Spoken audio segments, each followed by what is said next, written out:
Nestor Iskander's tale on the taking of Tsargrad is a late 15th, early 16th century Russian tale on the fall of Constantinople. It is extant in two redactions, both of which are thought to be derived from a single original now lost. The so-called Iskanderian redaction, extant in a single copy, is part of an early 16th century manuscript from the Troitse-Sergiev Monastery, and includes a reference to the supposed author, Nestor Iskander. The much more common chronicle redaction forms the final chapter of the Russian chronicle of 1512, and differs from the Iskanderian redaction chiefly in having no reference to the author.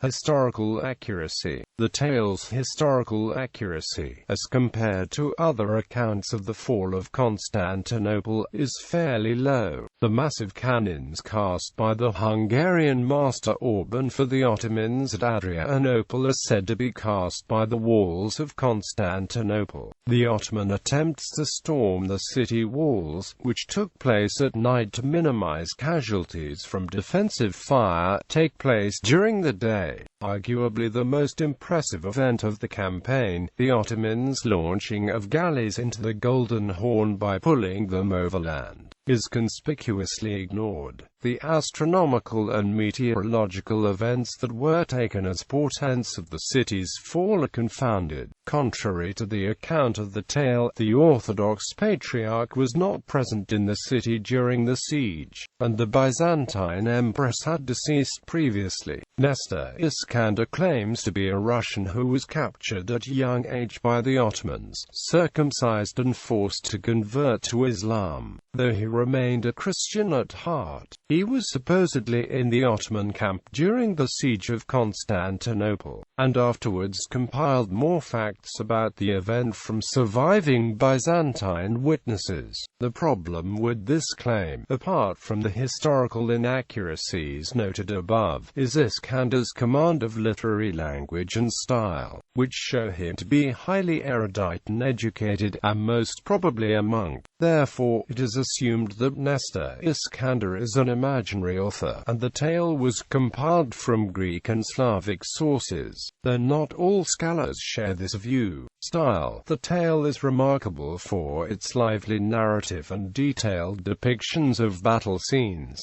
After an initial part that relates the founding of Constantinople and its significance, the siege itself is narrated in terms of the valiant but tragic defense of the Byzantines against the Ottomans, who were bound to win not because of the military strength, but because God has decided to punish the Byzantines for the former sins. The leading characters are given psychological depth, and even the Ottoman Sultan Mehmet II laments his losses. The portrayal of Mehmet II following the city's fall is unusual in terms of medieval religious fanaticism, in that he is merciful to the survivors, and glorifies the Byzantines and the last emperor, Constantine.The. Significance. The tale ends with reference to a Greek legend that Constantinople will eventually be liberated from heathens by a blonde, fair-skinned people, but the Russian translation of this as Russy Rod associates readily with Ruski Rod, i.e., Russian people. Thus,